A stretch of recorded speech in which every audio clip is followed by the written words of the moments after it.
you this as a black guy in America. Do you feel like, because me and him keep going back and forth about this issue, do you feel like it would mean more if they would just cancel the whole season?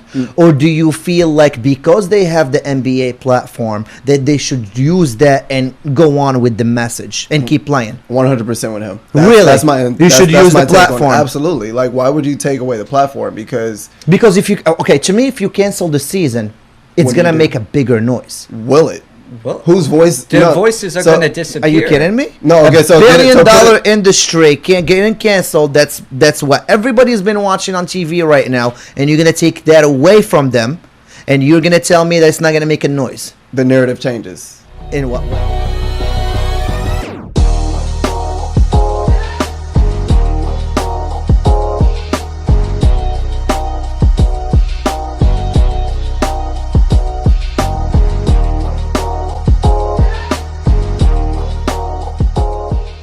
All right, we are back. We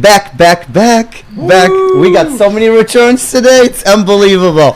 All right, let's start with beautiful Ollie in production. Hey, guys. We got Danny Blue Eye, our co-host, back from his trip from the Midwest. Finally. That's right. Get me out of that coast. Not even a Get coast. me done. Back west. Get me out of there. Get me out of there. I am back from San Diablo. Was there for about 5 days. You're always there. Well, I have been always there, so yeah. And we got another return, Sheldon Roberts. What up, my man? Yeah, back like I never left. Back like you know. Right. We're gonna be speaking a lot of things today. Some NBA, some golf, some more stuff. Stick around. If you haven't subscribed, please do.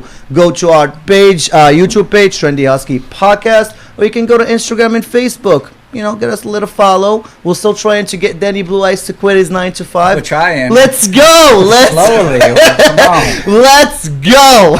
All right. What up, gentlemen? Hey, you got a lot more energy than last show. We haven't done it in a minute. So I gotta gotta pour it on. You're pushing me back into this green screen or whatever it's called. He's definitely happy to see you back. Right. It's definitely that. I swear, man. I gotta start with a lot of energy and then mellow out during the show. You know, start fast. What's going? Have we been watching some NBA?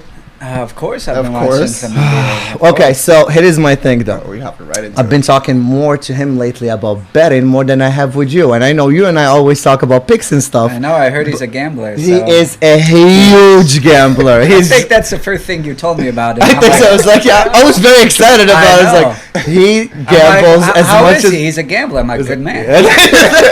That's honestly all we talked about last time. I heard enough. Good man. All right. It's like I heard Talk enough. Some lines. Good man. All right. Okay, so here's the thing we've been doing. He's very good at picking the overs and unders. You play the over-under game? I do them all. All right. Over-unders, I think, are easier than total or sides, let me say. Just because you can typically gauge how well a team will play against another one, matchup-wise. So that's typically easy. And right now in the bubble, playoff games are almost always going over for Clipper games, Dallas games, OKC. Yeah, you've seen some big scores out there, like yes, 150, 140. It's been so easy. It's like, it was actually pretty funny in the very first day of the bubble. I think it was the very first day or second day of the bubble. There was some stat. It was like if you would have blindly just tell the over, you would have gone 17-1 that day. No way. Or if you would have taken the first half over, second half over, full game over. Wow. Everything went over on that day. It was pretty funny. So Really? Wow. Have you ever picked an under, like any game? You'd be like, Nets versus Boston or something. I don't know. I don't feel like there's going to be a lot of scoring. No, you never pick unders? Mostly overs? honestly, Mostly, I feel like out of every 30 picks, one might be an under. Okay, but because I'm always taking the over. over is a lot more fun to bet on. Too. It is. That's true, because you're like cheering for both teams to jank it. Yeah. It's a long game then. One of my friends always picks the under, and I was like, "Yo, you're a pessimist because you keep." I'm hoping for their happiness. Everybody keeps scoring. I get to watch a good game, jacking them up. Yeah. Some threes, some dunks, and I get to see them racking up, and I get to win some money. That's like, that's a win-win. Sign me yeah, up. Exactly. Win. I've lost a bet to you, my friend. I have. So our Portland bet where we lost mucho money, it wasn't enough. That's terrible. I took another bet on the side with Sheldon. Yeah, I was like a bottle of JD. He's like, wait, straight up? I was like, yeah, straight up. I was like confident as hell. It was like done and done. Let's go. It was like it was like that's an easy one. What? Okay, so let's talk about the Lakers in Portland series. Anything that surprised you? Honestly, yeah, it surprised me that Portland won the first game. Get out of town. I mean, I came in here and I said that the Lakers were a far superior team. You did. Yeah. They had to wake up. So, like, that first game was close. Ever since then, it really hasn't been a close game. Yes, Dame got hurt last game. Dame is going to be out for the next one. That's going to be a blowout as well. But, like, Lakers have dominated the series outside of shooting, 30% the very first games. Like, they did have to have that wake-up call. Overall, I honestly thought it was just going to be one of those things of like, oh, LeBron wakes up. AD wakes up. I mean, AD did wake up, had 21 in the first half, and then scored 7 in the second. So yeah, that was I think the Lakers' size has just shown a huge difference in the series. I mean, they're just so much bigger than Portland, and it seems like Portland's big men have been pretty useless. Okay, wait, hold on. I can't let you. Okay, hold on. No, I don't agree with that because let's not forget Whiteside had actually. No. So he's barely playing. He's barely playing, but when he's on, he's playing some good D, much better than Nurkic. So look at this. Look at the very last game when they got blown out. Yeah, that was a blowout. But what they did, I thought was stupid. So Dame, of course, was coming off the dislocated finger and all that. So they changed the lineup. If you look at the starting five, they put Nurkic and Hassan in there together, and it was like, why would you try to go big with the Lakers? Two big clunkers. Yeah, they were just so slow, and they just got beat off the dribble every single play to start, and then that was just a straight 15-0 out the gate. Yeah, right? so like it was that was insane. I was like, why would Terry Stotts do that? I mean, overall, I just think like the two big men, the Twin Towers for the Lakers were far superior. I remember you texted me like 2 minutes in the game, and you're like, uh-oh. I'm like, yeah. I was like, it's looking really bad. It's looking 15 terrible. I don't think I've ever seen that. 15 nothing. Yeah, it's just looking freaking terrible. My phone is ringing, and I feel like everybody in the background is like going on my phone. You know what? Just throw my phone over here. I got it. I'll take care of it. Just swing it. Because I'm a good wife, and I don't snoop. I don't know your passcode, so I can't turn down the volume. Oh, nice. Very nice. Lucky the husband. Lucky the husband. All right. Perfect. Let me just mute my phone. Sorry for that, gentlemen. Okay. All right. So I'm still not gonna let you guys get away from the Nurkic talk because I feel like he ruined the series for Portland. I feel like he did not bring anything. I mean, besides like a little bit, maybe in game 1. But game 2, game 3... he's coming off a major injury, and he's also going against Anthony Davis. So why is he playing? I mean, what do you mean? Why is he... I think, I think Whiteside would have done a better job. I think he's been playing some solid defense and LeBron. No. I think he's been... Listen, you can't stop LeBron. Let's be very clear. You can slow him down, maybe a little bit. I think Whiteside was playing a little bit of a good defense. The second he'll get into rhythm... He'll get either way, out. Nurkic or Whiteside, it's not going to make a difference in the series. I mean, the gap talent between those two isn't drastic. And I think Lakers showed they're a better all-around team. Yeah. I mean, Portland was hot at the right time, so they got game 1. Lakers were a little sloppy. They rested a few players near the end of the regular season. So I think they just caught the Lakers at the right time in game 1. But the Lakers have shown. So let me ask you this: do you think what we've seen, Lakers being up 3-1? We've seen how the Lakers been playing. We've seen how Portland been playing great. I mean, Portland haven't been playing great, but whatever. Do you believe in this Lakers team making it to the finals? Did you see any hope? No? Yeah, I mean, you're asking the wrong guy here. You're a Clippers fan, but you're a Clippers fan. Yeah, he's a Clippers fan. Are you from LA? Yeah. Oh, what? So let me preface this for everybody out there. No, it did not start during the Chris Paul era. It was way back during the Darius Miles, Quentin Richardson era. If you're a Clipper fan, you know this one right here is the Darius Miles. Yeah, it's been a long time, a lot of losing seasons. Right. It's fun to have this now. So, but okay, so going back to it, as a gambler, do you see the Lakers making it to the finals with the talent they have now? As a gambler, the way the Lakers have been playing, yes. Do you think so? Here's a big thing. If Patrick Beverley doesn't play for the Clippers, I think I mean, his injury isn't serious, all right? No, but he's been sitting out still. Okay, well, it's alarming, I think. I mean, I still see it as like, just a head-to-head race. I mean, I wouldn't put anyone as favorite right now. Yeah. Maybe the Clippers a slight favorite, but I mean, not by much. Yeah. I mean, I think everyone wants to see that 7-game series. I think the Mavs are scary, man. I'm worried about the Clippers getting out of that series. What do you mean they're worried? They're down.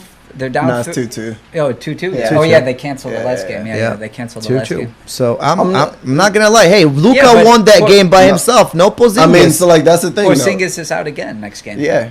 I don't think he's gonna play for the rest of the series. You think so? Oh, yeah. They might have declared him out for the series. He's done? Yeah. So basically, still didn't need him last game. I mean, I'm not saying I think the Mavs are favorite, but man, Luka's putting in the work, but that's all it is right now. Yeah, I mean, like Luka right now. I mean, that's exactly what happened. You got to give it to Luka. That what was it, Game 3? I mean, he single-handed, or was that game? Yeah, Game 3. He single-handedly. Are we okay with Paul George playing the way he is? I mean, he finally snapped out of it. I mean, yeah, a little bit. I mean, he liked to. The last game he did. I've always thought Paul was a little soft, but that's just me. You thought? Really? He started coming out with excuses already. On my anxiety. I've never heard Paul George being soft. Which could be true, though. I mean, if you're going to call yourself playoff P, then you better step up and perform in the playoffs. If you're just asking me. Yeah, I guess this is the first year where really has got to prove himself, because we always gave him the benefit of the doubt. We did with Indiana because of LeBron. No, anytime the going gets tough with George, he's always 1 foot in, 1 foot out. With when he was with the Pacers and then they had a really good squad and they were contending, he always had 1 foot out. He's like, I want to go to LA. The same sentence. And then the minute he I don't know if I gotta give you that one. They had some good playoff teams. Who? With the Pacers? Yeah, they made a few Eastern Conference Finals runs.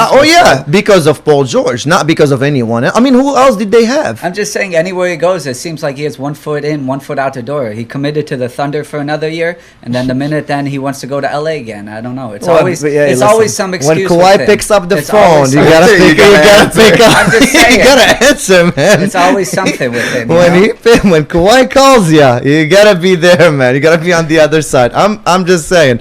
Are we okay with how Kawhi's been handling everything? I mean, with the series, man, defense and playing offense, and he's being quiet, but he lets his play do the speaking. Yeah. He I think he is a big plus in that George team. Should take a few lessons from him. Like there's really no like. I was actually surprised that with everything that's been going on lately with the Kenosha stuff and whatever, I was surprised that the Lakers and the Clippers were the ones to vote to cancel the season. Yeah. Yeah, out of all the teams, the two favorite ones. Oh, you didn't see that? I don't think it was like a surprise. Like, really? I see it as in the way like it happened after Doc, of course, gave his speech, right? Which was a very emotional speech. Exactly. And then secondly, of course, as the reports came out, I mean, this is just my like interpretation of it. LeBron wanted to spearhead it, as in like, I'm the head of the league. Mm-hmm. Not head, but like, I'm the biggest name in the league. Oh, yeah, LeBron loves the attention on himself. Exactly. Sure. So he was more so mad at Milwaukee for not consulting him and the Lakers. That's honestly how I interpret it, honestly. I did not see that. Okay. And I do love LeBron. There's no knock on that, but that's how I felt that it was. LeBron a little too much. We're going to get to that later. I mean, you got to respect the man. No, but I just think, like, I can understand from the Clippers' perspective of, like, their coach came out with that emotional speech, of course, and they want to rally behind him.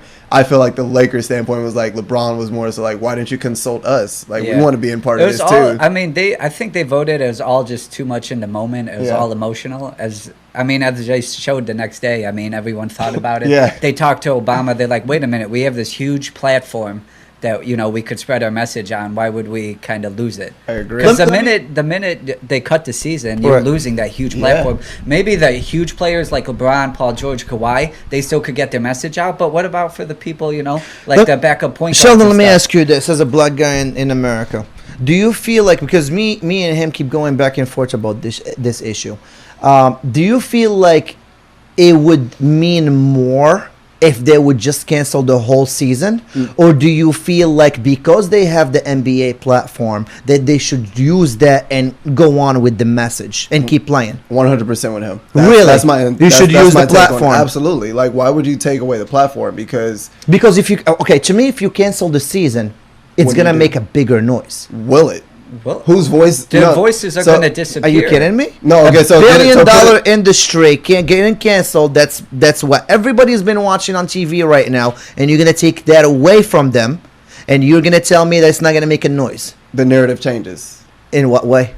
That it's not about this. It's going to be like, oh, they canceled the season, but it's not actually bringing a voice to what these social injustices. With the NBA playoffs on every single day, they're spreading that message to the little kids, to the teenagers, to the adults that are watching them every single day. It's a little bigger now than just spreading it to teenagers. Okay, so put it like this: in the full spectrum of it, like you have, of course, the slogans on the back of the jersey, everything like that.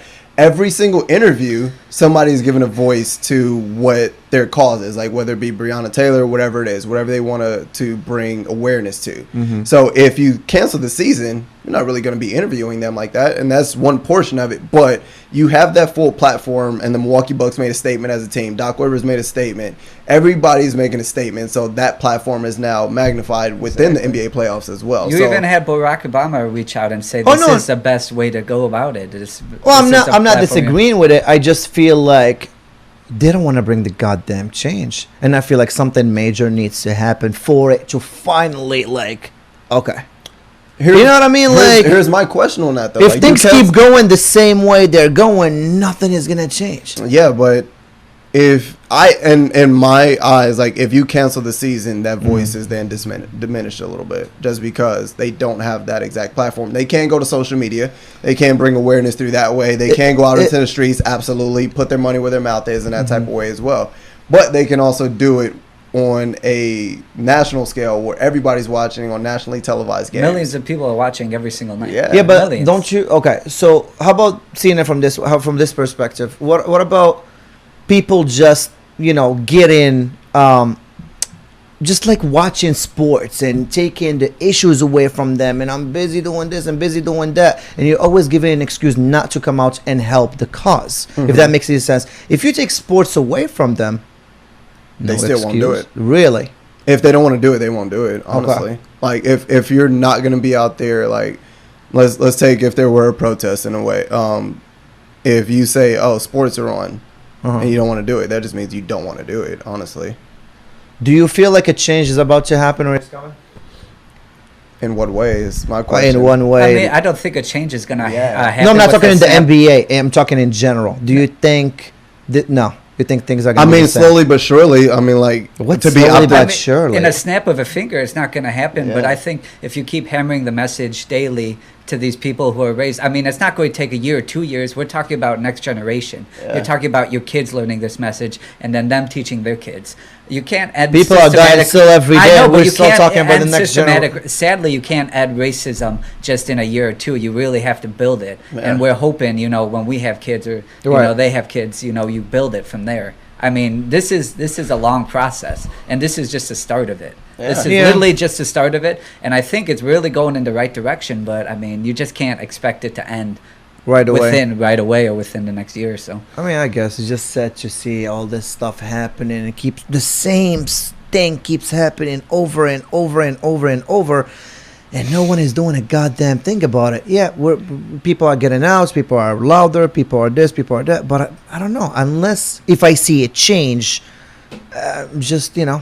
But then again, you got to remember, how America was built. They're not just going to change that right away. So, what do you mean? How was America? What are you talking? We talking about hundreds? Are we going back there? I mean, just damn. I mean, honestly, if we get into that, it's just the systematic oppression. Right. It's they're not going to police the police, so they're not going to bring any change in that type of way. I don't think. Well, they're not going to police the police, but the police doesn't need to be an army out there.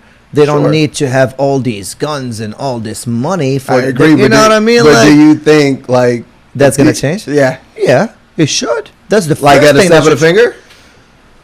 Hey, they started taking money away from them, so that's a start. That is a start. That is a start. New York took money away from them. I mean, I think that goes back to what he said. It's more so generation by generation. If you look at even back in the day, it has gotten better. Where now, we actually do have cameras and everything to actually record it. So now is bringing more light to it. So then, you got to look at the next generation from here. What changes do they make and things like that. So I think during my lifetime, will it change? Hopefully, yeah. I mean, but I think more so generations after that, I think is going to be better. Yeah, it's going to be interesting to see, but like Daniel always says, both teams played very hard, right? Both teams played very... All right, so going back to the NBA stuff, how were we like in the Bucks? Are they still the favorite? Hold on. So, I had a Brooklyn... No, you weren't here for this. Okay, go ahead. But I threw a wild bet out there. I said Brooklyn Nets will beat Toronto. That obviously didn't happen. Wait, you actually picked Brooklyn over Toronto? Just for okay. Yeah. Just for fun. That was just for fun. No. But this one is a real bet. Miami beats the Bucks. Bam Adebayo is going to give Giannis so much trouble. I'm not gonna lie. Miami. I wouldn't good. be surprised if it happened. Miami looks good. I mean, you would be surprised. No. I'm not, because Jimmy Butler is putting in the work, man. He is perfect for that team. I've been saying that. Do you not remember the bet we made? Oh yeah, I still think I took the field, and you took the Bucks. What was it? Oh, you took on the field? Podcast. Did we really? Yeah. So I took the on. field in the East, and he took the Bucks to make the final. Oh, and what was the bet? $100. Oh, that's fine. Yeah, I'm still on for that bet. That's there's no taking it back. I'm still on for that. Well, I mean, the Bucks are making it to the next series, so I mean, I'm looking good so far. But still a hell of a matchup. I mean, yes, a hell of a matchup. Would I be completely surprised? No, because I've seen Miami. Miami looks good as hell. Yeah. Are they done with that series? Are they 4-0 now? Yeah, they swept them. Yeah, they swept them. Yeah, they swept them out. I mean, no chance. Indiana fired their head coach after. Did they? They actually it was 5 years in a row. Indiana got knocked out in the first round. Yeah. 5 years in a row. So they can't. I mean, do they have a team that is? I mean, like, honestly, this wouldn't have been the year to fire him. I think if they would have done that next year, that would be the year to fire him. I'm like, nobody expected Miami to be this good. Right. No, not at all, no. And nobody expected Indiana with Oladipo being out. Logic, man. I mean, well, he's always been consistent. I mean, for the last 8 years, I feel like he surprised the hell out of me. Yeah, like he comes up big in that third, fourth quarter. I don't think he surprises you. Dragic has been the same player for the last 6 I know, but consistency, man. Yeah, he's always been. Yeah, I guess. I don't know. Didn't he play behind Steve Nash for a few years? Right? Yeah, I remember that. Yeah. That was back a while. He's the old good times. Damn, Steve Nash. I think he still saw one MVP from Shaq, but that's just me. Doesn't Nash have 2 MVPs? No, I think one. No, he has 2. Is it 2? I'm pretty sure he has 2. Olivia. I think he has. I love how we're just Olivia. I know he did definitely take one away. He has more MVPs than Kobe. No, because Kobe's got one. I'm telling you, he does. That's probably a true. I don't know about that. Like, let's be honest. Like, Kobe probably could have won it every single year. Oh, yeah, of probably course. could have won it every single year. The magic number is 2. Steve Nash has 2? Yes, one he stole for sure. So let's say 1 and 1 with an asterisk, or let's give him 1.5 or something like that. Yeah, because he doesn't deserve the one with Shaq. 1 and 3. Are you kidding me? The one with Shaq, he doesn't deserve that one. That was Shaq's MVP. Anyone doesn't deserve an MVP. Well, no. That was one of the MVPs that was like very discussed. Like everybody said it was Shaq's MVP for sure. They just didn't want to give it to him. He was too dominant, which whatever that meant. But I mean, Steve Nash definitely did have a great year. So I can't say he didn't deserve it, but I think Shaq was more deserving of it. I like the way you put it. If you really say, like, okay, Steve Nash has 2 MVPs in the end of his career, I'd be like, okay, makes sense. Steve Nash, yeah, great passing skills. He was a good shooter, a lot of things. But when you see the way it happened with Shaq having a monster year like that, come on, it was a no-brainer. Are we okay with the MVP picks this year between Giannis, LeBron? I haven't even seen it. I forgot who's the third one, but who's your pick for MVP this year? I mean, honest with you, I forgot everything that happened before. It's tough thinking about it. Right, because we can't remember a time before the bubble. Exactly. It was hard. But I mean, if we're talking, I'll go Devin Booker. That's because I saw him in the bubble. Yeah, because he was perfect in the bubble. Oh, they went 8-0. Right? They were 8-0. He was perfect in the bubble. All right. Perfect. I don't know. They still did. Yeah. Well, no, it's Giannis, LeBron, and I believe Harden are the top 3. I think so. That's I thought it was Harden. Yeah. Because Harden averaged 35 a game this year. Something insane. I thought Luka was up there too, but I wasn't sure. He probably was Luka. Yeah, but Luka was he blew up more kind of in the bubble type. He wasn't, Yeah. But no, I think Giannis, is probably going to win the MVP. I know this is going back to March, but remember how hot the Bucks came out? They came out with a vengeance. Yep. They were the best team in the league. Well, they kind of scared us a little bit after losing that game 1 versus the Magic. So I don't think they did that last year too. They lost the first game in the first round last year too. Did they? Yeah, I think sometimes they came back on 1-4 in a row. Yeah, sometimes so we're betting big on the Bucks next game. Oh yes. So before it got postponed, I had Bucks -8 in the first half. Had Bucks -14.5. Oh, he does a lot of first half bets as well, by the way. Yeah, he really makes betting interesting. You and I go at it pretty rough, but he makes it a lot more interesting. He does quarter bets, half bets. All right. I like that. His girlfriend next to him, he says, what the hell you doing? You would go through a bookie, or where you go through? Bovada. He's going to hook you up with his book. If you need a bookie, I got... Hey, $50 free bet. You get one. Come on, man. What? No, you're right. Any listeners, just comment. I'll refer there you. Go. I get free money. You get free money. There we go. Everybody gets free money. We're trying to get his bookie to run out of business. It is true. I hate paying that guy. We actually do not like this dude at all. We don't like. It's not like we have problems with this bookie. We just want to take his money with a smile on our faces because he's a douchebag. There you go. So, all right. Anyone that so who's your sleeper team so far from what you've seen? Who do you think might actually surprise everyone besides the Heat? Do you think Toronto has a chance to actually make it to the finals? I don't think it's any sleepers at this point, honestly. Wait, so the next round is Toronto, Boston, Miami, Milwaukee. Yeah, I think Toronto's getting through. That's my pick. I agree with that. Both of those series are real good. I don't know Boston being. I don't know. They really met a really bad Philly team. And Boston are having problems. I can see it going either way. I think Toronto. You think so? I think, yeah. As weird as this is to say, without Gordon Hayward. Yes, I think I wouldn't say that they're Boston. No, I know. Yeah, Boston without Gordon Hayward getting through Toronto, become a more fluent team without Gordon Hayward. When was Gordon I'm Hayward? not going to lie. I never liked Gordon Hayward to start with. When was he ever part of Boston, though? He got hurt right away. He was good before the Boston days. Yeah, you and I agree on that. Yeah, he came from Utah, right? Yeah, he came from the Jazz. Yeah. And he had good years in Utah. Yeah. I just don't think he ever fit with Boston. I agree. He shattered his leg. It's not like he didn't fit in Boston. Well, hold on. That was 3 years or 4 years ago? 2 years ago. No, more than that. 2 years ago. Yeah, he was out all the first full season, and then they started working him back this year. Yeah. And he was off to a slow start. Then he had a few good game stretch, and then the bubble happened, and then he's hurt again. Yeah, then he's hurt again. So. Right. I don't know. He shattered his leg. Okay, it's not I get it. He didn't. You got to think about he averaged almost 20 a game for Utah. Yeah, where they had no one, not back in the good. Well, they're still a playoff team with him. Back then, Joe Ingles, man. Oh yeah, that's right. Yeah. Okay, yeah.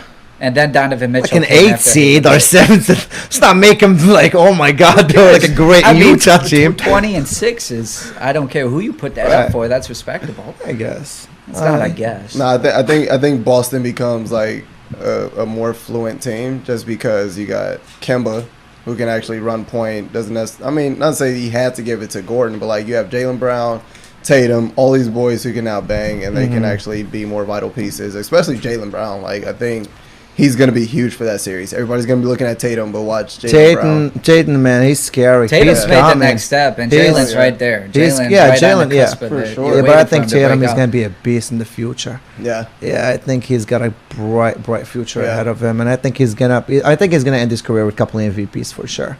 Both those series are good. What's out in the West? It's going to be probably the Lakers. So Rockets are, I don't know. Rockets are 2-2 versus OKC, which I didn't see that one. Did you actually see that one? No, to be honest with you. So I for whatever reason, I don't know why I keep betting the Rockets, but the first game, of course, I do too. Yeah, dude, I was like, why are they a 1 point favorite over OKC? And then they won the first game. I was like, yeah, exactly. They're much better than them. And then they lost. I think they lost game 2. They had this crazy thing. Houston shot 50-plus threes in 4 straight games. Is that even basketball anymore? Yeah, no. Is that even basketball? But they're playing small ball. No, who's the tallest dude in Houston right now? I'll be that guy that defends this new era of basketball. It's terrible. Golden State ruined basketball. Well, hold on. I want to hear I'll this. be that guy. So everything evolves. So like if we equate it to even football is now a passing league. If you do fantasy football, I'll let everybody know you should not be drafting a running back first. It's a quarterback and receiver league, so everything's going to evolve. It's a passing league. Running backs are interchangeable. Wait, you don't think you should draft a running back in fantasy football first? No. Are you crazy? So, okay, look at so here's the thing. This is a hot take because everybody's still like in traditional ways. Why would you take a running back first when your top 10 players outside of Christian McCaffrey and Dalvin Cook were all quarterbacks? Because the running backs, they did this stat, like running backs who average like 13 or more points a game, there was only like 12 or 13 of them. But receivers who average 12 or 13 more a game, there's 30 plus of them. Receivers you could find late round. You can find. But you can't find late round running backs. Yeah, you can. Maybe with an injury or two. Then exactly. That's why you're banking on an injury. But I'm saying with receivers, there's more plethora. So what? In fantasy football, listen, guys, you want to take a running back early because they're going to dry up. I really do believe that. I disagree. How did we switch from fantasy football? I don't know.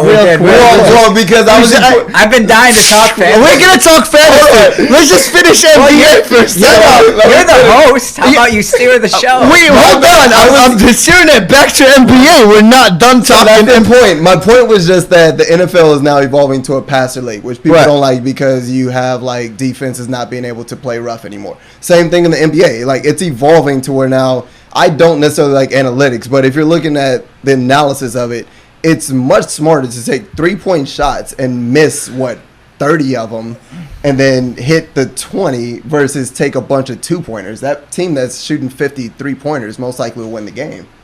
I don't want them to win the game. Just statistically. But then again, like it can come back to bite in the ass, of course. Could go like, cold. Easily. Yeah, real cold, yeah. Do you agree with them stats? Well, I mean, lately, look at Golden State and look who's been winning. So, yeah, I mean, obviously shooting more through. But, I mean, you need the shooters, though, too. I mean, I think... Is it killing the centers in the league, though? No. I feel like it is. I don't think it is. I mean, yes, if you're talking like traditional Shaq big man, yeah, absolutely. But no. But like Shaq would not have a job in today's league. I disagree with that. Totally. He wouldn't have a job in today's league. He can't shoot a lick. It doesn't matter. Who the hell would guard him? What? Who would guard him? Who would guard him? No one's even 270 pounds in the league. Who's the guy? I always forget his name. What's in the league, so. What's the other fat dude that was in Boston? The Big center. Baby. Okay, no, not Big Baby. The other guy. The guy that works in ESPN right now. Oh, Kendrick Perkins. See, if we're talking... Did you just compare Kendrick Perkins? No. I didn't do that. Okay, just calm down. I did not do that. Stop it. Do not do that. Listen, I did not do that. But if we're talking about size, Perkins should have been the greatest NBA player to ever play the game. I don't understand. Go ahead and explain that. Where you're going. Because Shaq is a big dude, and you said, "Oh my God, who's gonna guard him?" People were able to guard Perkins. People were able to guard Yao Ming. People were able to guard big dudes. It's not really difficult. Yeah, this is so flawed. I'm just saying. Listen, I'm saying the guy can't shoot. I don't think he'd right now. In today's apologize to Shaq. Absolutely right now. I'm sorry, Shaq. I'm so sorry. Wait, hold on. Let me get a zoom, like just him by himself and look in the camera and say it. I'm sorry, Shaq. I did not mean any of that. How dare you? Brain fart. Even I know that was too far. That was way too far. And I don't even know who the other guy is. Okay, first of all, that's not what I was saying. You're trying to make I'm actually going based on what you guys were talking about. I mean, I'm just saying Shaq would not have a job based on all the shooting they're doing in today's game. Negative. So I'll put it this way. Again, the league evolves, but Shaq is I wouldn't say once in a lifetime, but he's a generational talent as far as that goes. So you're going to feed the big man. Probably once in a lifetime. I mean, you can't name another Shaq. I mean, he'd still be able to fit into any offense. Now, what's going to happen now, you're going to have more big men, basically Anthony Davis style, like people who are guards and had growth spurs, now they're big men. They can still run the floor. That's what you're going to be looking for now. Like right now in today's league, like you said, the guy like AD, he can shoot. He's very tall. It's not even about shooting. How tall is AD? What, 6'10", 6'11"? I think it's about 7. Yeah, 7 feet. And he can shoot the way. He's not a great shooter, but he can shoot.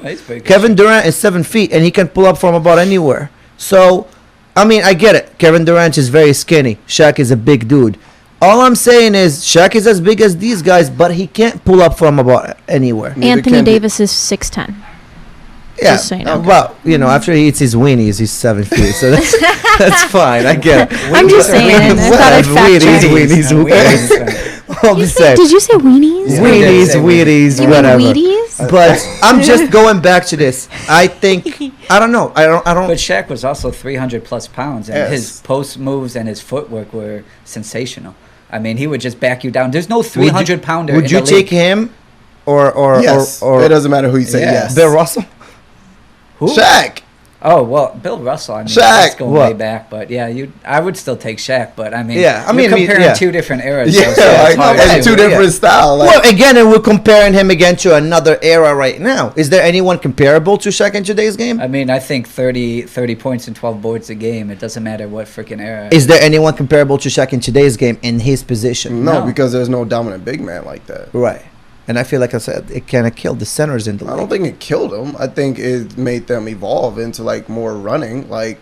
In a sense, Dwight Howard was that. In Orlando, it didn't kill them. It just took the value away from them a little bit. Yeah. Normally, when you'd see a top 10 pick, back 20 years ago, right? They won't be a top 10 pick. Took the value away like running backs. Okay.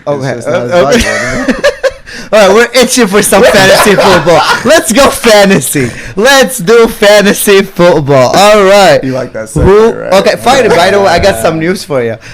So he's in plenty of leagues, and I'm like, wait, I'm not in any of your leagues. Hold on.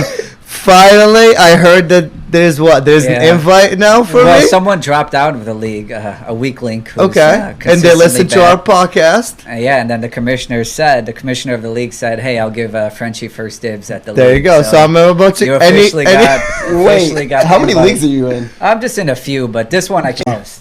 I don't know how people can do more than one. I'm going to be honest with you. Yeah, really? More than one is tough. I'm a big waiver... Yeah. Okay, here's the thing. So this is what I'm talking about value. I'm a big waiver wire guy. Okay. I stay on waiver wires every single time. Somebody's in and out. I'm always interchanging people. There are some people who just never get cut. So you feel like one team is a lot of work for you to be doing multiple? Oh, it is. Yeah, of course. I've multiple done teams is two. It's tough. At 1 year, and it was a little tough. But I'm not a waiver guy. I'm not a waiver guy. Sometimes I'll be forgetting people that they're injured, and I'll be like game time, and I'll be like, oh shit. I'll have him send you the link right now. This is good. It's like, tell me more. Tell me more. Hey, let's up the pay. I've got Sheldon on my side this year, so I'm not worried. I am not. You're gonna be doing my picks with me, Sheldon. I got you. No, you won't like it. Really? Why? Because you've been winning me some money, so I can't say I don't like your picks. Here's the thing. So I'll put this out there. Everybody's gonna laugh. So I still ended up. I came in third place in my fantasy football team. I just had a bad playoff time, but.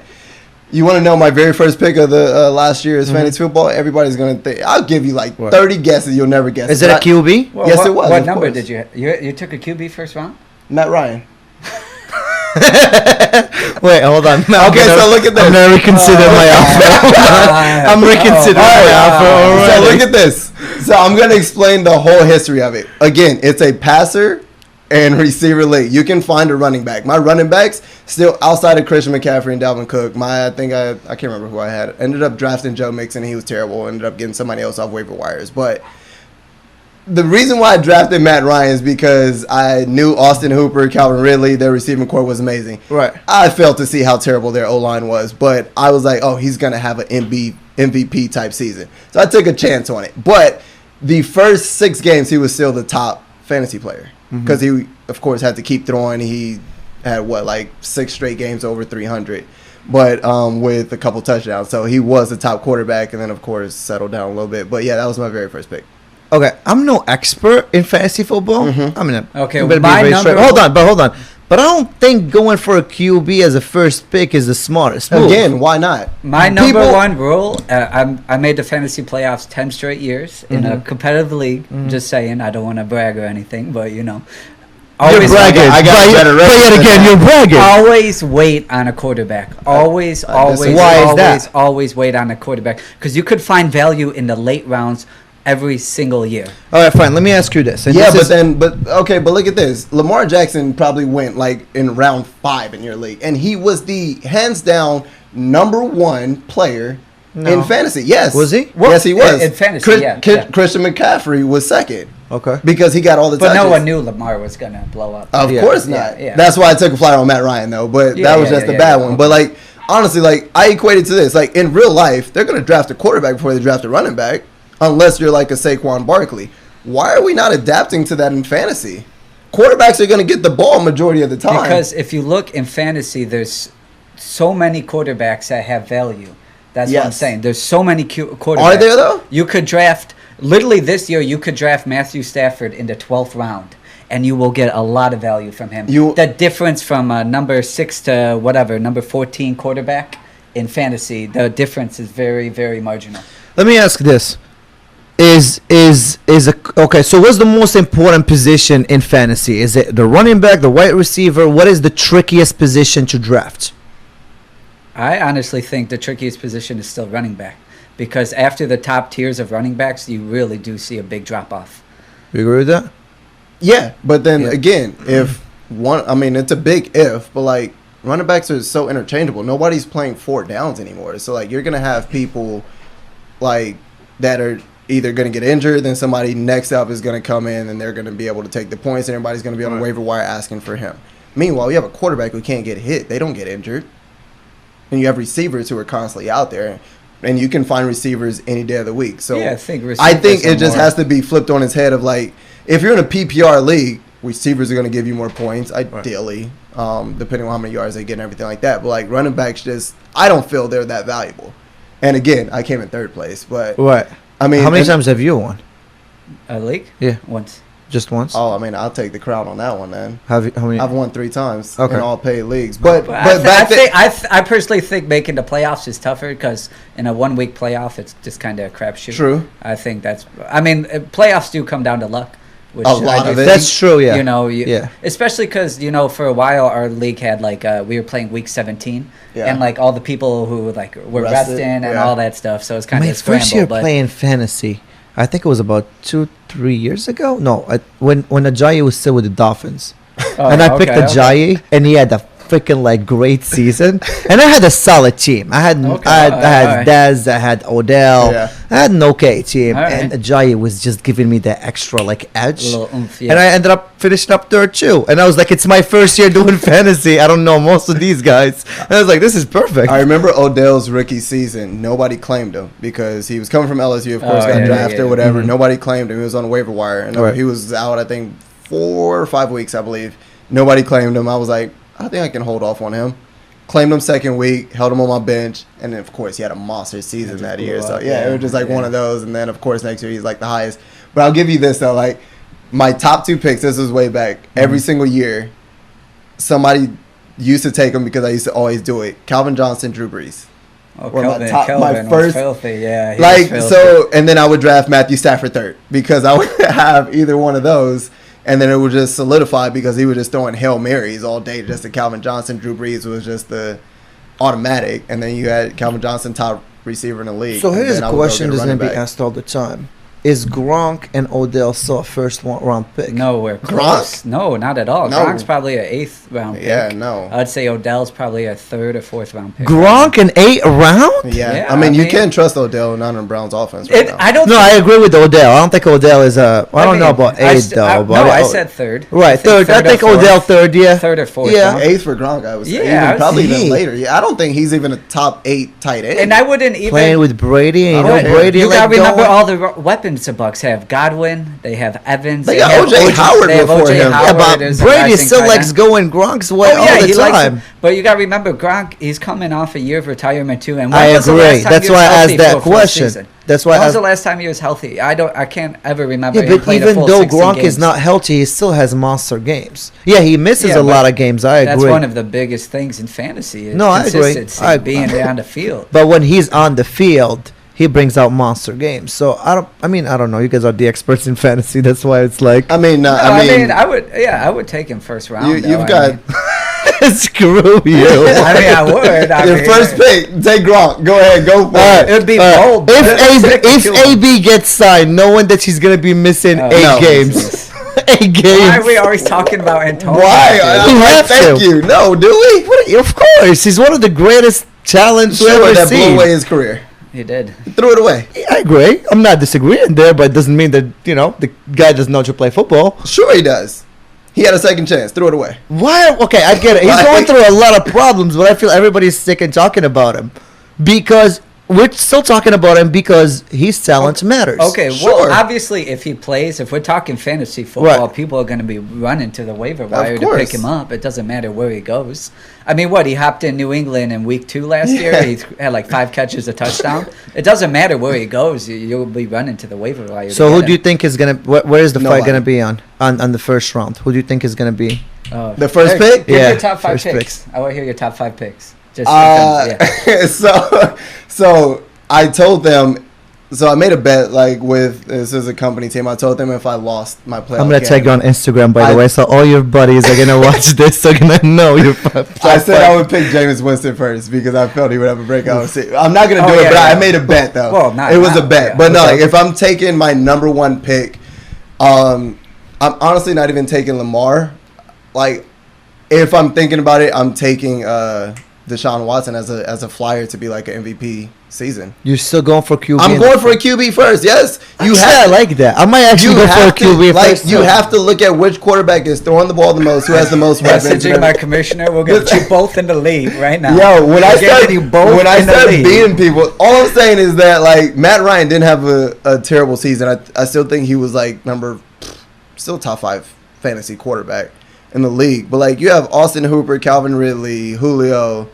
Who else? Devontae Freeman. There's so many weapons. I look at who has weapons around them. If they have weapons, I'm going for it. I'm not going to draft a Tannehill though, even though I'm a Titans fan. But is Le'Veon still a good pick? Maybe. He's a flyer. He's a flyer. If he comes back healthy, we'll see. I think he's somebody you can get. I mean, somebody will take him early. Somebody would. I think just because he's a big name. He's a big name and he's playing for a crappy team. So the Jets O-line is bad. Yeah. So why would you draft that running back? I would go for somebody who. I mean, honestly, if I had the number 1 pick, hands down, going Christian McCaffrey. Yeah, you got to.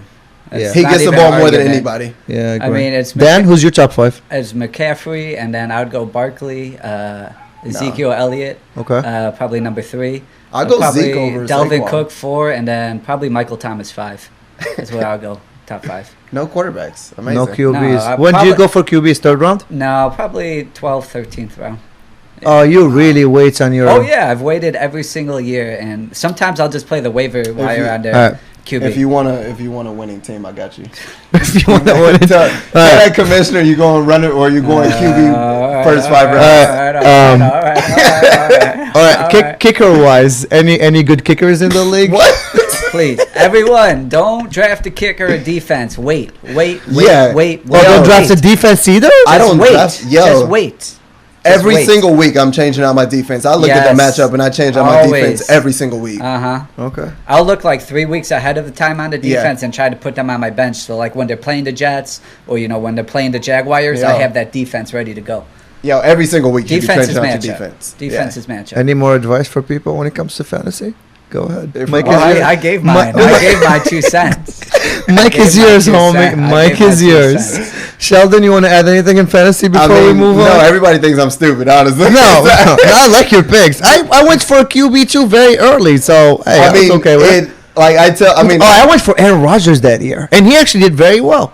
He did super well that year, so I was happy. See, I think if you go QB, you have to take a QB that you think is going to have an MVP type season. I think that's what it is. It's not just taking Aaron Rodgers. I'm not going to take a Tom Brady. Tom Brady is great. He's not going to give you a lot of fantasy points. Aaron Rodgers does give you a lot of fantasy points. Yeah, but he also turns the ball over a lot. He was 12th in QB points last year. No, not last year. People are drafting him in the 2nd, 3rd round. They look at household names. Yes, he's a if you're going to reach for so who's the top 3 QBs in fantasy that Patrick are good? Mahomes, hands down. Oh, of course. Better than Lamar? I mean, Patrick Mahomes. That's So here's the thing. I don't think Lamar's going to repeat his last year, but if you're going to reach for a QB, go Patrick or Lamar. What he said, I mean, we'll see how Watson does. Their O-line issues. He lost Hopkins on the outside. But they gained I can't remember. Didn't they gain a receiver too? Yeah, Brandon Cooks. There it is. I mean, I don't know. I don't know about Is there anyone in your league that goes for QBs pretty early? No. I'm actually trying to. People always reach for QBs. They always reach for those big names. But I think if you're going to reach for a QB, reach for Mahomes or Lamar. That's okay taking them late first round or second because they're going to put up big numbers. Just don't go for the big names. Stupid people still go for Rodgers, who finished 12th. They still go for Brady's. They still go for Breeze. I mean, yeah, those are Hall of Fame QBs, but fantasy purposes, no, that's just silly. Much, yeah. Okay, so don't go for kickers, don't go for defense, and wait late for you QB. can get a kicker. I mean, I'm talking about his advice. No, I agree with all of that. Okay, any more good advice? I'm being serious. Oh no, yeah, that's no? what I would go for. Okay, so would you say go for wide receiver or running back first couple of rounds, get those done, and then move on with your team? Yeah, I mean, I think the running back after like the top 15 backs is really going to drop off. And if you wait to the third round to take a running back, you're going to be scraping the bottom of the barrel.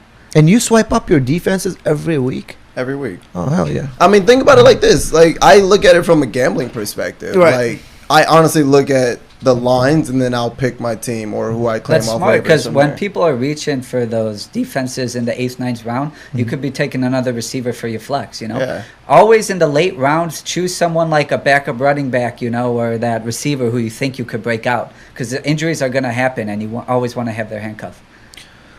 Okay, a lot of information, people. I hope you get a notepad and a pen and start writing shit down. Let's go. But you do have but one thing about you, met the girlfriend last time. She knows a lot of sports too, so it keeps you on your toes as well, which is very good. She knows how to fake it. She knows. She knows how to fake it. I got him. I got you, girl. You're not gonna get away with that one. I will say, I never cared about like soccer or anything like that till I met you either. So. Yeah. And now, who's my favorite player? Ibrahimovic. She likes since he was at Inter Milan, and like that's so obscure, like for some random like person who never cared about soccer ever, just because of you. Yep, that works. That does work. When we love you, we try to act like we care about your interests. All right, moving on. Moving on. Mariah, you want to add something else? What is Mariah? I don't know. Danny Blue Eyes girlfriend. Oh, she's gone. Gone. Okay. Anyways, golf. Golf talk. Right. As she brought up soccer, I was like, I got to hear the picks now. Right. Okay. So let me explain it to people first. Daniel always bets on golf. He always has a couple players that he likes to go for, which is smart. He puts in a little money on them, and he thinks they're going to win big because they're in the come-up. They haven't won any big Masters yet, right? Well, I mean, I'll usually throw money on Brooks Koepka in the majors, which is okay. And Sheldon is a golf, trainer, so he knows a lot of golfing. I can't really talk a lot of golf. So, Sheldon, tell me about his picks. Are they any good? Who's is it? Obviously it depends on each major and the odds, but lately I've been just the last few I've been betting on Tony Finau and Brooks Koepka. Those have been like the two guys I've just kind of been running with. So how much you usually put on them? Like 100 to win 1,000? Yeah, that's the fun thing about golf. If people have never bet on golf, you bet $100, you're gonna get a nice return of like $3 to $4 grand. Have you ever hit anything with golf? I honestly don't bet golf that much. Okay. I might do like round by round. The golf trainer doesn't bet a lot of golf. Okay. That should tell you a lot. I mean, like the thing is, I just don't like waiting 4 days for the money. That's why I do first half. 4 days, exactly. Mm-hmm. So I don't like doing that. And then of course, like the odds are ever changing. So like, let's say, I don't know how many tournaments ago it was, but Justin Thomas, like at that time, I was looking at the odds. I always check on it, but he was like a plus 2,400 or something like that to win. Ended up having a great Saturday, great Sunday, came out to win, and if you would have bet him at that time, plus 2,400. But he opened the tourney at like 12 to 1. Yeah. But yeah, exactly. But then his do you know his picks at all? Do you know the dudes he's been betting on? Yeah, I mean, so like honestly, Tony Finau, I think he's right on the verge of breaking through, but he always collapses on Sunday. That's the thing. Always collapses on Sunday. Brooks, I would say give up on. To be honest with you, I love Brooks because I think he brings like the dimension of like trash talk to golf. Most people don't like it, of course. Brooks is a dog. Which I love. Like he's going to go down as one of the greatest golfers of all time. What has he got? 4 or 5 majors already? I'm not going to give up on him. He only shows up for majors, which is it's amazing. Like that's the only thing I bet is majors. I love it because he goes like, I don't really care about these other tournaments. It's all about the majors, and he simply said that. And like a lot of people don't like him because it's not a traditional way of how people do golf, and he trash talks and everything like that. Oh, he trash talks. He trash talks. I gotta watch this guy. Golfers don't like him. They don't like him. He's built like a freaking horse. Like I think. Golf is very traditional, which is great, but then I think also it does need to update a little bit, and I think he brings that edge to it. Okay. Reason why I wouldn't pick Brooks now, Brooks is going through the same thing that Tiger is going through in his swing. Of course, I'm being a trainer here, body perspective. His type of swing, he puts a lot of torque on his knee. That's why he's having knee problems right now. Having a little bit of knee issues, that's the only reason why I would like hold off on Brooks until he learns how to change his swing mechanics. Once he learns to control the injuries, then we can start looking at Brooks for majors again. But if we're looking at majors, I mean, Tony Finau, DJ are like two good ones. Rory is always going to be like your top player, so there's no value in him. But yeah, I know. Rory usually fold. Well, he had that nice stretch, but he's been folding lately. To be honest with you, DJ wins the little tournaments, but major time, I don't know where the hell he goes. Here's the thing. It's so hard to pick a major winner because like there's so many great players now that there will never be a person as dominant as Tiger. Rory had a little run, then you had like Jason Day, you had Jordan Spieth for a while. Nobody can even find him now. You had Justin Thomas. Yeah. Like so, you had Brooks is only one. I mean, he won 4 of 8 majors, which is kind of insane. And he almost held the sweep that year. It's like and even this last major in the PGA, he was a shot off the lead on Sunday until he folded a little bit, but still to finish, to be in the conversation every single major, that's incredibly hard to do. I think now, value is going to go down on him, but Colin Morikawa for sure.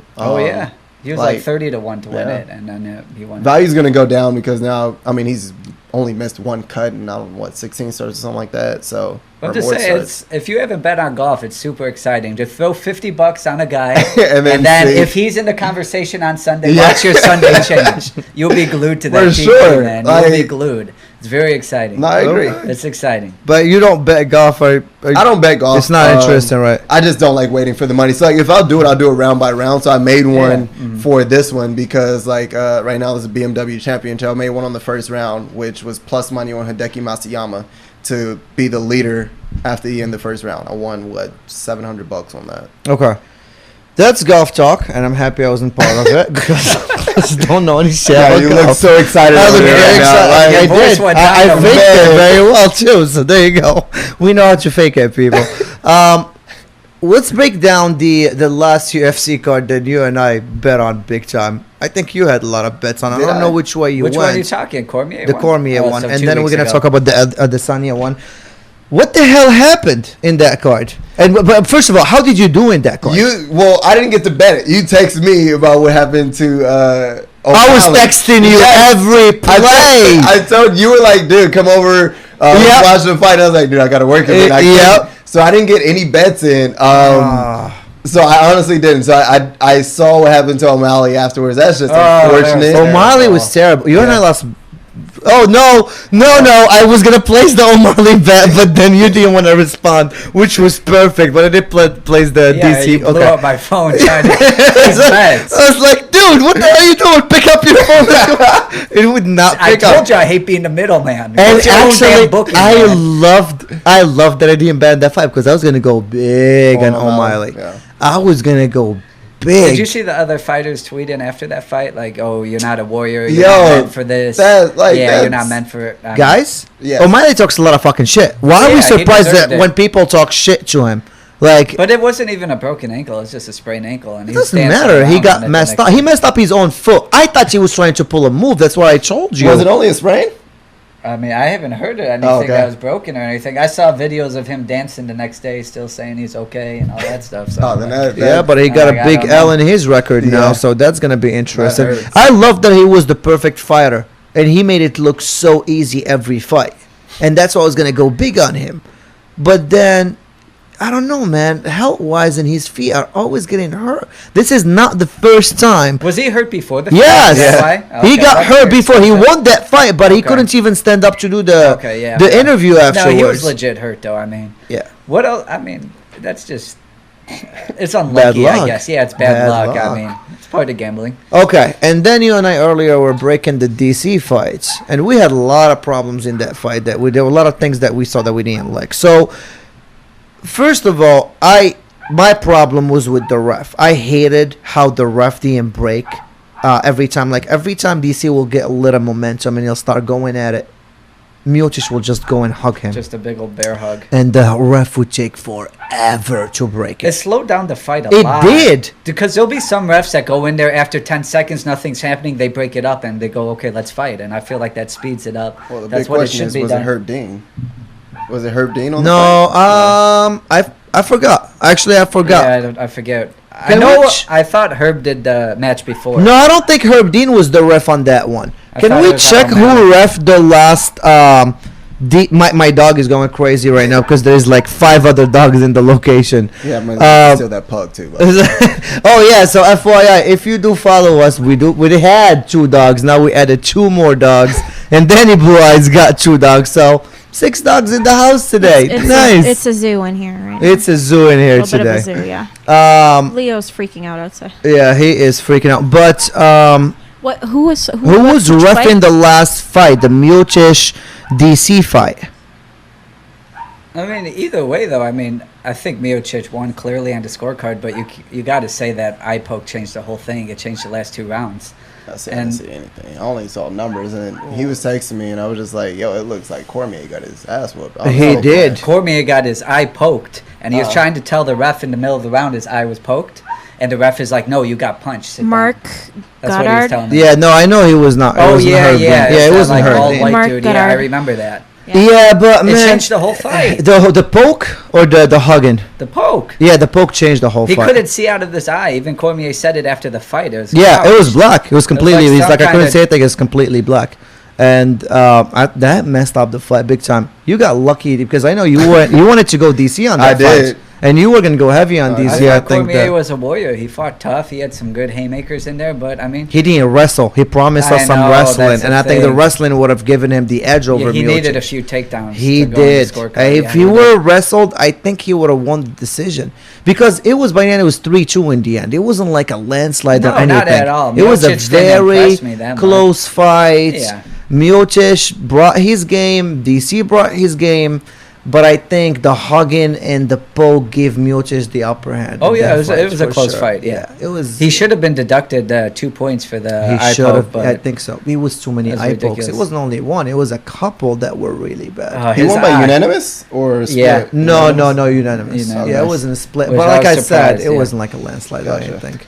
How we think Costa gonna do versus Adesanya? I think he's going to lay him out. Okay, you think Costa's going to lay him out? I think Adesanya likes to tippy-toe around Bulldogs. He hates Adesanya. So did you see his fight against Romero? You're scared of him, man. You're tippy-toeing around. Can we break the Romero fight to him? Because I think Adesanya was very smart about that fight. So he's not going to go. Smart. You got millions of people watching. You're trying to promote this shit, show you the dominant fighter. Yeah, then he's not going to go in the middle. Why can't you? If you're Romero, why can't you? If you're a bad mother...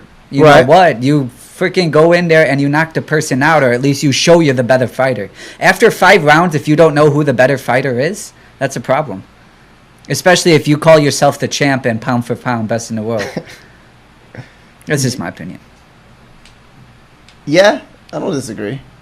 You think Adesanya should have actually went in the middle with Romero and...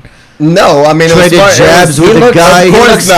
He looks scared. Yeah, I would be scared. Anyone would be scared. Okay, but it's not a joke. If you're gonna do all these dances like Adesanya does, he comes out, he's real flashy. He thinks he's pound for pound best fighter. Then freaking prove it. Show you're the best pound for pound fighter. Don't tiptoe around a bulldog. Yeah, Romero's scary. Who left with the belt? I would tiptoe around him too. Fine.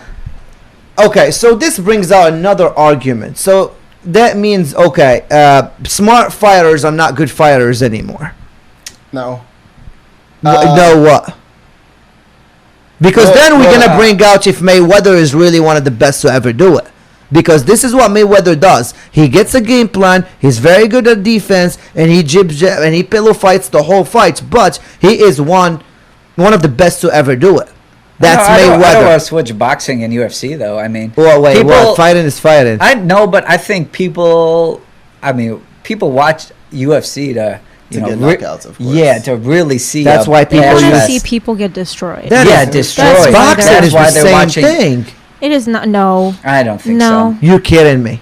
No. People watch boxing. But I guess I didn't grow up in the heavyweight area of boxing. You know, I didn't grow up with freaking Foreman and Tyson and all of them, which were too big. Those dudes were throwing haymakers back then. You know? I grew up in the lightweights of Manny and Floyd and De La Hoya. Yeah. So for boxing, for me, it's hard for me to connect because I didn't grow up in that like heavyweight era. I don't even think it had to be the heavyweight area. I mean, you had light heavyweights, Roy Jones. You had Roy Jones played in like 4 or 5 different divisions, which was nuts. You know what I mean? I think that era of boxing, because I grew up on like Winky Wright, Tarver, what's his name? I'm thinking not Anthony Joshua, whatever his name was, but that whole middleweight, light heavyweight division was like. That was a great division. It's like at that point in time, they were going toe to toe. They didn't like each other. They were trying to knock each other out. Now it's boxing's a lot more technical. Boxing is so much more technical now.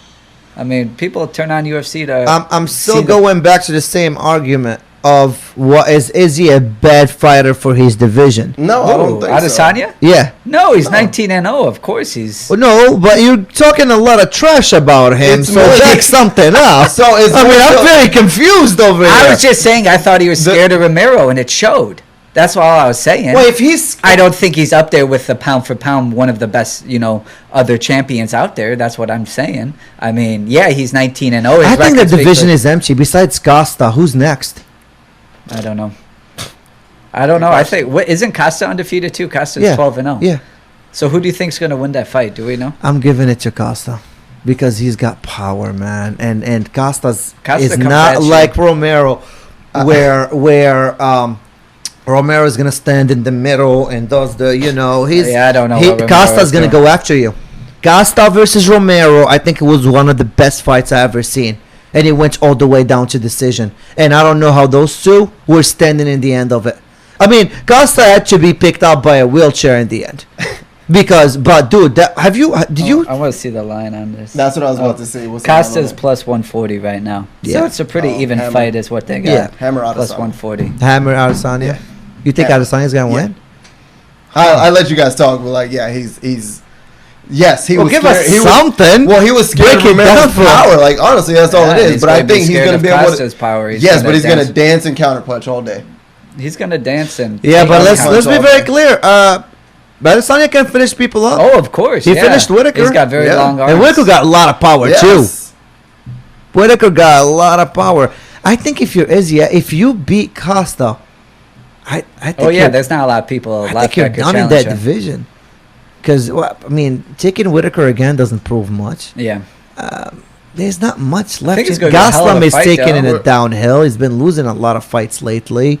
What's the new kid that changed the division, the British guy that we lost a lot of money on? What's his name? What's the British guy that lost to Masvidal? He got knocked out by Masvidal. And Askren? No. British dude.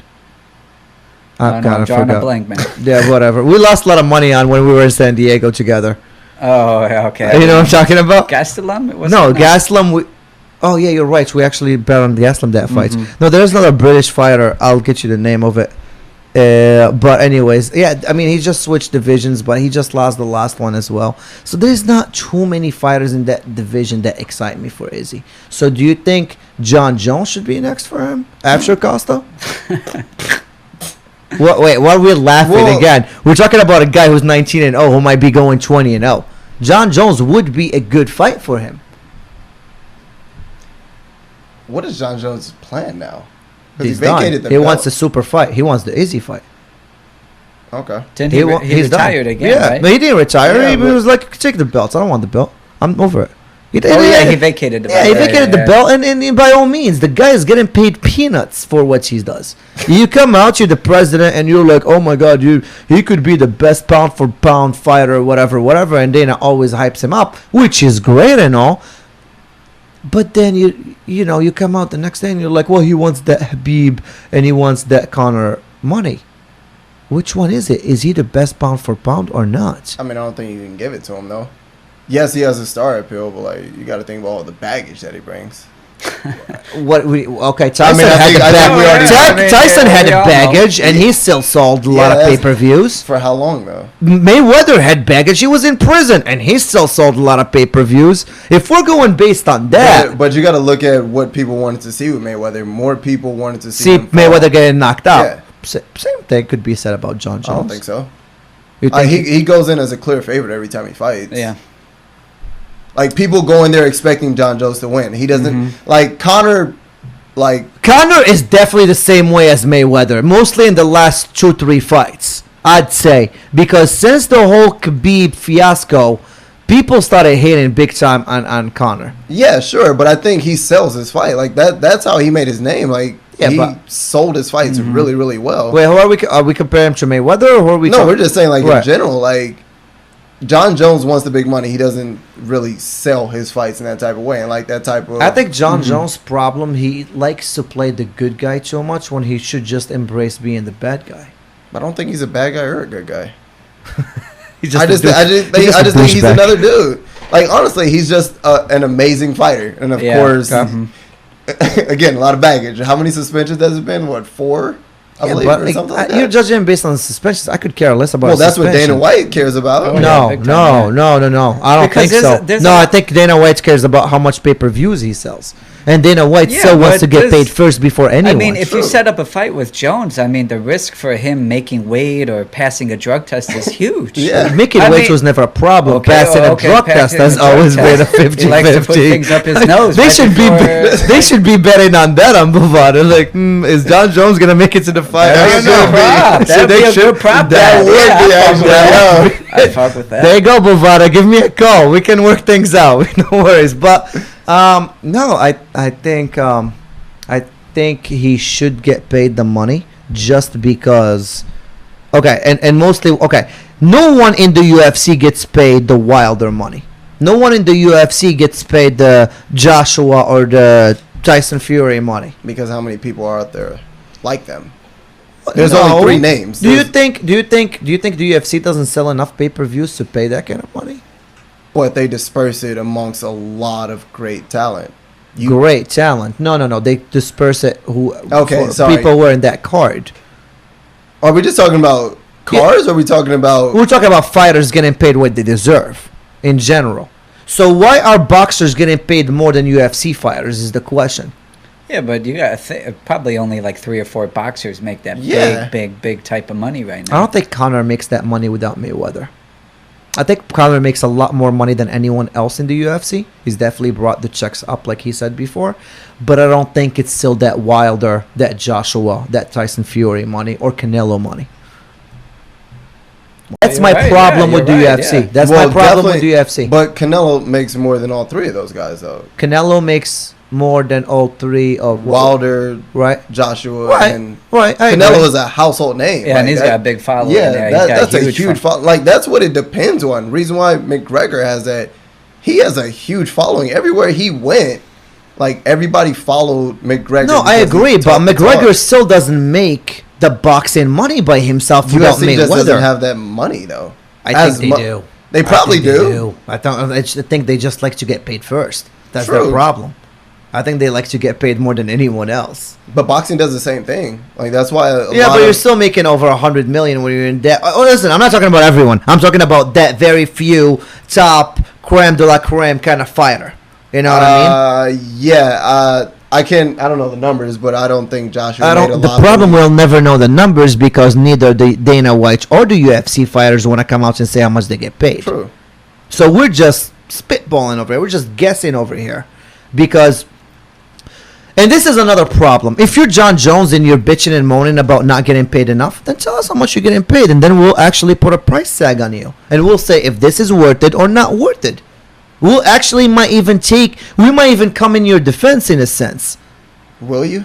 Yeah, I would. Disagree. If he's getting paid less vast majority would be like, you get paid this amount of money to go fight for 5 minutes. And I hate that. No, I'm not like that. I'm not like he might be like that. He does judge based on minutes and this and that. You do. You judge people based on. You're like these NBA guys are getting paid a little too much, but they do, yeah. Well, no, yeah, I agree, but I don't judge based on that. Here is what I go based on. No, I don't think so. They don't get paid too much. No. Well, what are we talking about? NBA guys? Yeah, they get paid market value, or above market value, depending on their value. Right. Like, you can't say they get paid too much because they have TV contracts, all these right. other contracts. They're bringing money. It's not like they're not bringing money. Exactly. So, like, that has gone up over the years, like, versus, like, when Charles Barkley and them, it wasn't as global as it is now. So you have a lot more. I mean, Timothy Mozgov got a $60 million contract. Did you just say Timothy Mozgov? Yes. You think he's worth $60 million? No, but, like, in I'm just kidding. Wait, we're not over aggressive in this. Just sometimes. Just sometimes. Yo, that one struck a nerve right there. That one. Hey, listen. Yeah. Want to talk about striking a nerve? You and I talked about it in the last podcast. Well, did we? I don't know. The Trubisky. How much is Trubisky getting paid? There's another nerve that's going to. No, we didn't talk about that. No. Yeah. How much is he getting paid? 34. He's on his rookie contract, so I think it was like $28 million, $24 million. Not a year, but in a few years. And he's trash. He's garbage. He's Don't even get me started, man. Don't even get me started. And he still has a job. Hey, boys. What? You froze my program. Do we go too long? No. Just give me a second. I'll cut this little chunk out in the middle. That's fine. When did we freeze up? A minute. An hour and 13 minutes. Oh. Okay, it's already recording. All right, so we had a little bit of technical difficulties. Our producer is about to get fired. It's going to be a last show with us. Wow. Oh, man. If I get fired, Beautiful Ali is going to be jobless Ali very soon. So if I get fired, I take half. If you guys are producers, send us your resume. Danny Blue Eyes and I are going to be hired very soon. She may come after you, man, for sexual harassment or some bullshit. This may be the end of Trendy Husky, dude. I'm gonna burn it down. Careful, man. Women got power these days. Listen. Burn it down. I'm gonna. We were doing our podcast just fine, and technical difficulties come out of nowhere. Somebody gotta take that ass whooping. Someone gotta take that ass whooping. Shout out to Tim Lucas. He just joined the house over here for a barbecue. Tim Lucas, what up, boy? All right. Anyway, so we're talking about what? Trubisky? Who knows? I don't remember. Trubisky getting paid all that money and pulling trash numbers. Getting paid $28 million for a rookie contract, and he's still a quarterback for the Chicago Bears. That is we bring Nick Foles. Our savior. Our savior, Nick Foles. I think Nick Foles has had a bad rap. Like, everywhere he's gone, he's played very well, but he just never had the opportunity. Well, he didn't play well in Jacksonville. He didn't play well in Philly besides the playoffs. You can't have a good quarterback that's playing well outside of Gardner Minshew had a couple good games, but you can't name but play well there. Even Nick Foles didn't play well with Philly. Yeah, he did. Well, he did. Not with the playoffs. I'm sorry. Not in the not in the regular season. He played in the regular season. He was spotty. I mean, he's had a weird career. I don't know. He did. Did he not win the championship? So he only played the playoffs. So he won. Carson Wentz was the MVP that year. Just saying. So by a landslide. So does he have a championship ring? And did he lead them to the championship? I think everyone could win like 5 games in a row, 4 games in a row. I'm just saying. I hope he's got a little magic left in that right arm. We'll see. We're going to try to wring the we're magic out for of a it. good QB. So I hope I'm wrong and you're right on this one. We're not fighting you on it. We're just tired of Aaron Rodgers whipping us all the time. We're tired of it. That defense is too good to have Trubisky, honestly. It's been the same story for 30 years. Yeah. It's always been. Oh, before we take off, Brian Urlacher is in the news. Oh, yeah. And you can't fire me because I'm the one that got you the whole story. You didn't even want to read that. Oh, man. You're welcome. Okay, so what happened? You're welcome. Yeah, I saw. Okay, so Brian Urlacher, I'm not going to quote it word by word, but the stuff that happened in Kenosha, he's like, if he would have listened, the dude would have never gotten shot. I'm not saying it word by word, but this is kind of like around what he said. And then the Bears came out next day. Wait, what? Yeah. It was, and then he said, he had a warrant and he had a knife. He was going for a knife. Oh, yeah. No, he wasn't. So he deserves to get. Well, I mean, the facts aren't out yet, but I mean, he's still. Obviously, he still shouldn't have been shot, but 7 times. Not once. Not twice. I mean, no. I'm not arguing you should that choose at all. 7 times. He should have been shot at all. What Urlacher stated was all he stated was what was excessive true. Force. I mean, No, it's not true. he did get arrested for domestic abuse. No, sexual what assault. Urlacher said is that Yeah, if the guy but- would have listened to the cops, he would have never gotten shot 7 times. He still shouldn't have been shot, regardless No, of what he of did, course. because Well, that's what we're debating here. And the Uh, Bears came out next day and which I mean, they denounced him completely. They were They like, did, I did. love that. They did. I am not gonna lie, I love that. And then I was like, he's gonna lose all and his. Urlacher made that weird comparison to Brett Favre playing, but I'm like, what? That's like your Shaq and Kendrick Perkins Wait, what did he say? comparison. I've been so away from NFL news. I am I am Oh, not yeah, this comparing. is- He was happened. mad that NBA players were postponing games and didn't want to play because Jacob Blake got shot. So he compared it. He's like, well, Brett Favre's father died and he went out and played. I'm like, what the hell does that have? I mean, I love you, Urlacher, but what the hell does that have to do with, It was the weirdest comparison. It was like, Kendrick got it. Perkins I or understand it Shaq. now. Yeah, like, what the hell? Yo, he just totally put his Perkins foot right in his here. mouth. That's all. He just totally He put his did. foot. He I should. He should have stayed in his lane, which has nothing to do with what he was talking about. Basically, like he didn't need to talk about. Yeah, it's it. a bad look on him and the Bears. He just but- should have A kept his really mouth bad closed. look for Yeah. both people, but yeah. All right, we're gonna wrap it up. We got a lot of hungry people that are We're giving me hungry, dirty dog. eyes over Feed here. us. It's So time to we eat. need to eat. Feed us, Let's Mr. go. Husky. All right, we Feed got us, it. fool. Well, thank you so much for tuning in. If you haven't, please go follow us in our Instagram page, Facebook page, or YouTube page.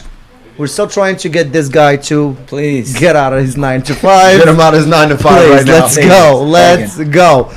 Beautiful Ollie, thank you so much for screwing the show today. Oh. You're rehired. Danny Blue Eyes, have fun in Colorado for next week. All right, right on. Sheldon, was a pleasure seeing thanks you for again, my having me. man. Always a pleasure. Let's do it again. let's run it get back. oh hell yeah. Not now, but let's run it back. Yeah, let's run it back. No, we gotta eat now. Yeah. We gotta eat now. We gotta eat All now. right, Then let's we'll run go. it back. Have a blazed day. Let's go. It's a wrap. Bye, guys.